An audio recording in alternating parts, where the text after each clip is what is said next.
আপনি কি কখনো ভেবেছেন আমরা ঘুমের মধ্যে কেন স্বপ্ন দেখি?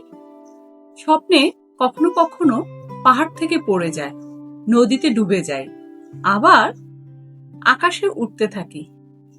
আবার কখনো কখনো এমন মানুষদের আমরা দেখি যাদের সাথে অনেক দিন যাবত দেখাই হয় না। আমরা কি জানি কেনই বা আমরা স্বপ্ন দেখি? চলুন আজকে আমরা এই বিষয়ে জানি। বিজ্ঞানীদের মতে আমরা যখন ঘুমাই তখন আমাদের মস্তিষ্ক পুরোপুরি বন্ধ হয়ে যায় না। ঘুমের একটি ভাগ, যাকে REM স্লিপ বলা হয়, তখন মস্তিষ্ক অনেক বেশি সক্রিয় থাকে। আর এই REM স্লিপ থাকা অবস্থায় আমরা আমাদের বেশিরভাগ স্বপ্নগুলো দেখে ফেলি। স্বপ্ন দেখার একটি বড় কারণ হলো আমাদের এই মস্তিষ্ক অনেক তথ্য গুছিয়ে রাখে। বলতে পারেন সারাদিন আমরা অনেক কিছু শুনি, দেখি, করি, এমনকি সারাদিনে অনেক নতুন নতুন অভিজ্ঞতারও সম্মুখীন হই। আর ঘুমের সময় মস্তিষ্ক সেই কাজগুলোকে তথ্যস্বরূপ সাজিয়ে রাখে। আর এই প্রক্রিয়ার সময়ই বিভিন্ন ছবি ও ঘটনার মতো স্বপ্ন তৈরি হয়। স্বপ্ন দেখার আরেকটি কারণ হলো আবেগ অনুভূতি প্রকাশ।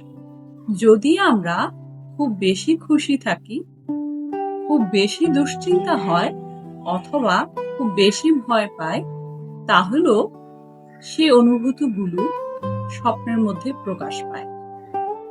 অর্থাৎ আপনার ঘুমের মধ্যে মস্তিষ্কে চলে আসে।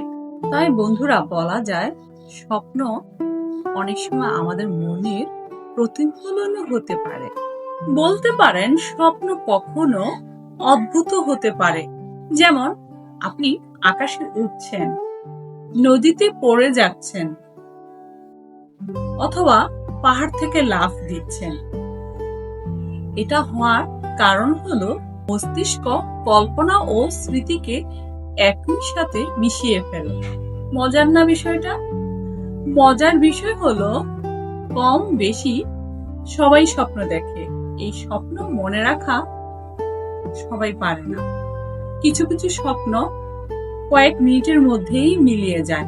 অর্থাৎ আপনার ঘুম ভাঙার পর আপনি বলতেই পারবেন না স্বপ্নটা কি ছিল। বন্ধুরা, সংক্ষেপে বলতে পারেন স্বপ্ন হলো এমন একটি বিষয় যা আপনার মস্তিষ্কের একটি স্বাভাবিক প্রক্রিয়া। এটি স্মৃতি গুছিয়ে রাখে, অনুভূতি প্রকাশ করে এবং আমাদের এই ছোট্ট মস্তিষ্ককে সক্রিয় পর্যন্ত রাখে। তাহলে বলুন দেখি, আপনি শেষ কবে মজার কোনো স্বপ্ন দেখেছেন? কমেন্টে জানাতে ভুলবেন না। তো বন্ধুরা, আজ এখানেই শেষ করছি। চলে যাওয়ার সময় হলো। চলে আসবো এমন মজার কোনো ও রহস্যময় টপিক নিয়ে। সে পর্যন্ত ভালো থাকুন। Bye bye.